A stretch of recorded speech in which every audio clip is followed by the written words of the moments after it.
చేసుకో. పరిశుద్ధాత్మ దేవానికి వందనాలు, స్తుతులు, స్తోత్రాలు తండ్రి.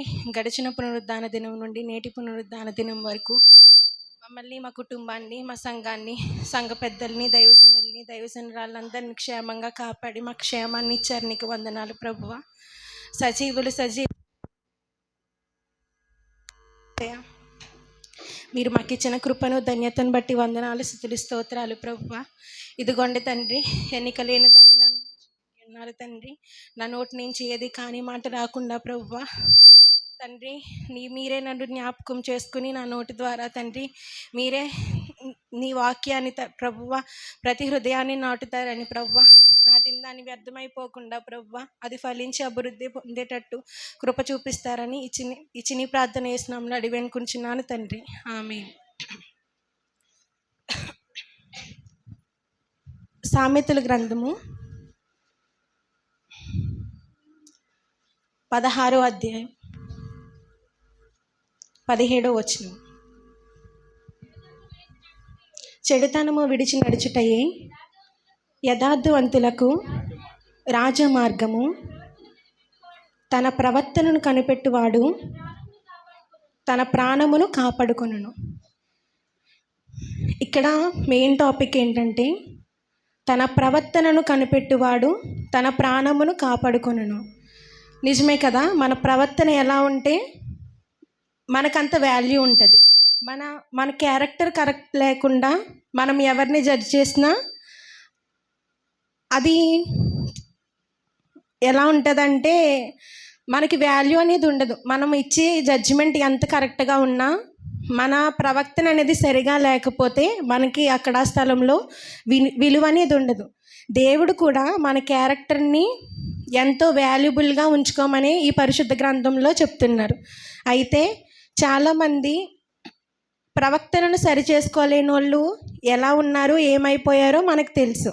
కానీ ప్రవర్తనను సరి చేసుకున్న వాళ్ళు ఎంత అభివృద్ధి పొంది ఎంత ఆశీర్వాదం పొందున్నారో కూడా తెలుసు. మనం ఎవరు చెప్పినా ఆశీర్వాదాలు మన అభివృద్ధి గురించి చెప్తున్నారు. కాబట్టి ప్రవర్తనను సరి చేసుకోలేని వాళ్ళ గురించి నేను చెప్తాను. ముందుగా ఎవరంటే, దానికన్నా ముందు సామెతల గ్రంథము 15వ అధ్యాయము 25వ వచనం చదువు.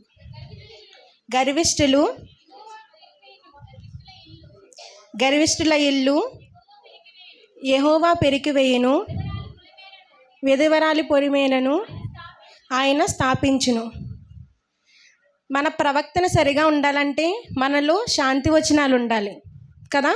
అలాగే మన నోట్లో నుంచి గర్వమైన మాటలు కూడా రాకూడదు. మన తగ్గింపు మనసు ఉంటే మంచోళ్ళు, మనం మంచిగా మాట్లాడకపోతే చెడ్డోళ్ళు అని మనకి బయట అందరూ ముద్రేస్తూ ఉంటారు. అలాగే ఇక్కడ కూడా దేవుడు గ్రంథంలో ఏం రాశారంటే గర్విష్ఠులు తన ఇల్లు పెరికి వేసుకుందరు. అయితే దేవుడు ఒకరికి ప్రథమ స్థానం ఇచ్చారన్నమాట. ఎవరది? లూసిఫర్ ప్రధాన దూత కదా. లూసిఫర్ చేసే పని ఏంటి? ఆరాధించుకోవడం. ఇంకా గాబ్రియేలు దూత, మికాయేలు దూతలు ఉన్నారు.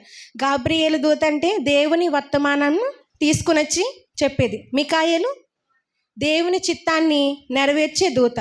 అయితే ఈ ఇద్దరు దూతలకి గర్వం రాలేదు, కానీ దేవుణ్ణి ఆరాధించే దూతకు మాత్రం అదే లూసిఫర్కి గర్వం వచ్చింది. గర్వం ఎలా వచ్చిందంటే యెహెజ్కేలు గ్రంథము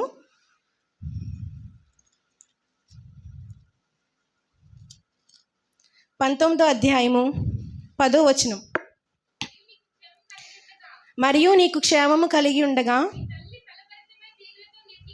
నీ తల్లి ఫలిభరితమై తీగలతో నిండి ఉండి విస్తారమైన జలముల దగ్గర నాటబడిన ద్రాక్షవల్లి అయి ఉండెను. భూపతులకు దండములైనట్టి గట్టి జువ్వలు దానికి కలిగి ఉండెను. అది మేఘములకు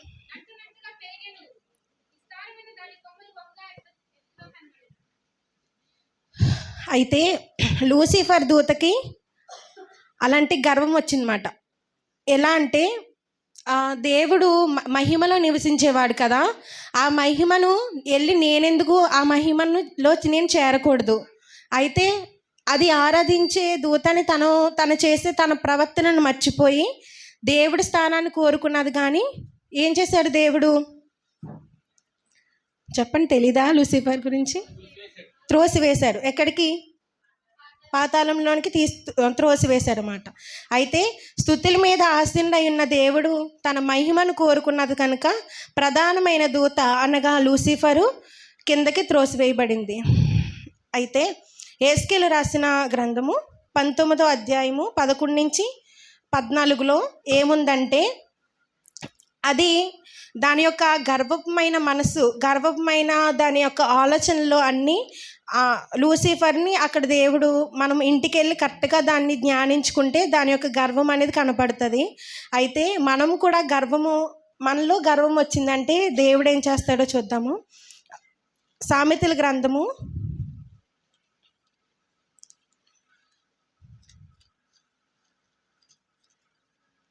30వ అధ్యాయము 13వ వచనం.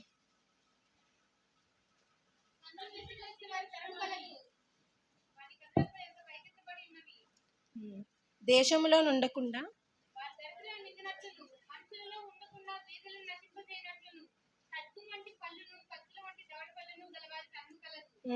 అలాంటి గర్వం కూడా మనుషుల్లో ఉంటుంది. అయితే ఇలాంటి గర్వమైన మనుషులమైన ప్రధానమైన దూతకి ఒక ఆలోచన వచ్చినందుకే దేవుడు తన యొక్క స్థానంలో నుంచి కిందకి వేశాడు కదా. మనం కూడా ఇలా చాలామంది గర్వంతో కూడిన మాటలు మాట్లాడుతూ ఉంటారు. అంటే మనమున్న పొజిషన్ని చూసుకుని మనమున్న ఏమంటారు, మన యొక్క పరిస్థితులను చూసుకుని, మన యొక్క ధనాన్ని చూసుకుని చాలామంది అతిశయపడుతూ ఉంటారు.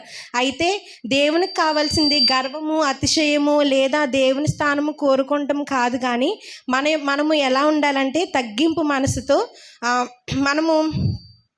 మనము మనుషులకి ముందు ఎలా అంటే లోబడే వారుగా ఉండాలి. ఇప్పుడు ఎలా ఉన్నారంటే అందరూ తిరుగుబాటు చేసే ప్రజలుగా తయారైపోయారు. అంటే మనం ఎవరికైనా మంచి చెప్పామంటే ఎవరైనా తీసుకుంటున్నారా? ఎవరు తీసుకోవట్లేదు కదా. ఎందుకంటే వాళ్ళకంత ఆలోచన జ్ఞానం లేదు. అండ్ ఏంటంటే వీళ్ళు మనకి చెప్పడం ఏంటి, చిన్నపిల్లలు కూడా అలాగే తయారు. అంటే మనం ఒక తిరుగుబాటు కాలానికి వచ్చాం కదా. అయితే అప్పుడు మనం చేసే పనులు మనకు తెలియకుండా ఎలా ఉంటాయంటే, ప్రసంగి గ్రంథము 8వ అధ్యాయము 11వ వచనం.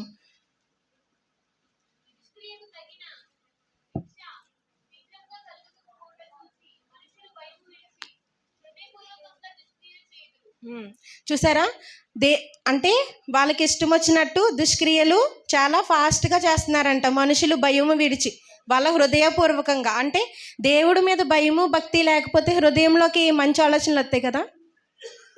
భయము భక్తి లేకపోతే దేవుడి మీద హృదయంలోకి మంచి ఆలోచనలు రావు. ఎలాంటి ఆలోచనలు వస్తాయి?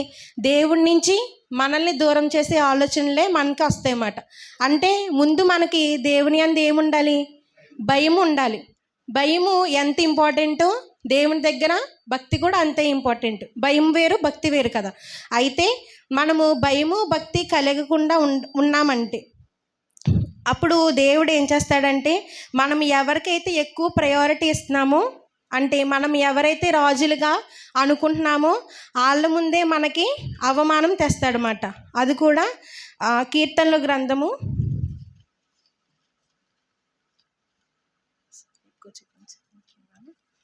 50 అధ్యాయము 50 20 నుంచి 22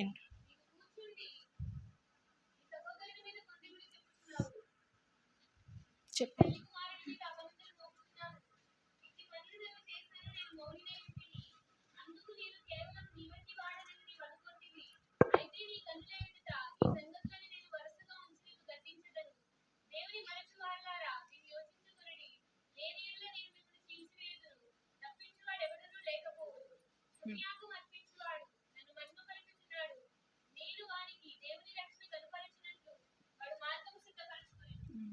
దేవుని యందు మన హృదయంలో భయము భక్తి మర్చిపోయిన వాళ్ళు ఏం చేస్తున్నారు?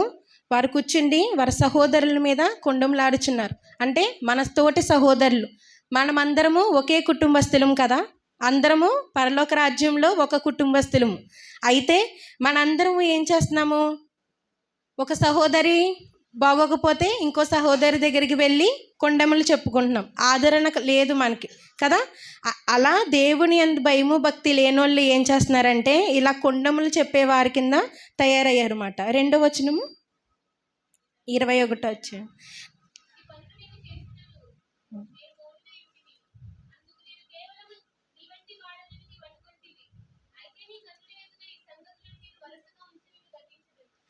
దేవుడు మనం ఎన్ని పనులు చేసినా, మనము ఎన్ని పాపాలు చేసినా, మనము ఎన్ని తప్పులు చేసినా ఎందుకు సైలెంట్గా అన్నీ చూస్తున్నాడు?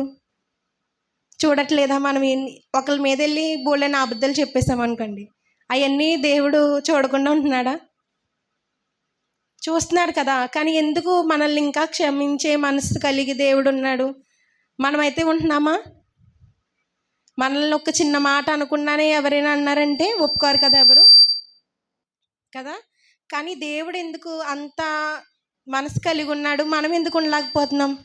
ఎందుకంటే మనందరము నామకార్థమైన భక్తి చేస్తున్నాం కాబట్టి. అంటే ఆదివారం భక్తి మనది కదా. దేవుడి నిజమైన భక్తి అంటే ఎలా ఉంటుంది? మన ప్రవక్తను చూసిన వెంటనే ఈవిడ దేవుని కుమార్తె అని గుర్తించే రీతిగా మనందరము ఉన్నామా కదా? ఎవరము లేము. అంటే ఇప్పుడు ఇప్పటికిప్పుడు మనకి దేవుడు రాకడ వచ్చిందంటే మనందరము ఇలాంటి మనస్తత్వం ఉన్న వాళ్ళందరం ఎత్తపడతామా? మనలో అందరిలోనూ ఆత్మఫలాలు ఉన్నాయా? తెలుసా ఆత్మఫలాలు? గలతీలు అవన్నీ ఉన్నాయా మనలో? లేవు. మనందరము ప్రతిరోజు లేచిన వెంటనే బైబిల్ గ్రంథం చదువుకుంటున్నామా? ఇప్పుడుకొచ్చి ఆది కాండం నుంచి ప్రకటన గ్రంథం వరకు ప్రతి ఒక్కళ్ళు చదివిన వాళ్ళు ఉన్నారా? ఎవరు ఇక్కడ చేతులు ఎత్తండి. అందరము. అసలు ఎవరు చూసారా? 50% కూడా లేరు. అంటే మనందరము నామకార్థమైన భక్తులం. ఇక్కడే ప్రూవ్ అయిపోయాం కదా. అంటే ఇది చదవకుండా ఉన్నామంటే మనకు తెలిసిపోతుందా? ఇది చదవకుండా మనం 1 ఇయర్ నుంచి మ్యాక్సిమం 80 ఇయర్స్ వరకు బ్రతుకుతాం కదా. 80 ఇయర్స్లో ఒక్కసారి కూడా 26 పుస్తకాలు మనం చదివేంత టైం లేదు మనకి. దేవుడు రాకడ ఎంతో సమీపంగా ఉంది, కానీ మనకి సిద్ధపాటు మనసు అనేది లేదు. ఇంకా ఉంది టైం.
అడిగి వారిని క్షమించే మనసు మనం క్షమాపణ తెచ్చుకున్నామంటే ఇప్పటికిప్పుడు మనం చనిపోయినా కూడా దేవుడు మనల్ని కనీసం చూస్తాడు.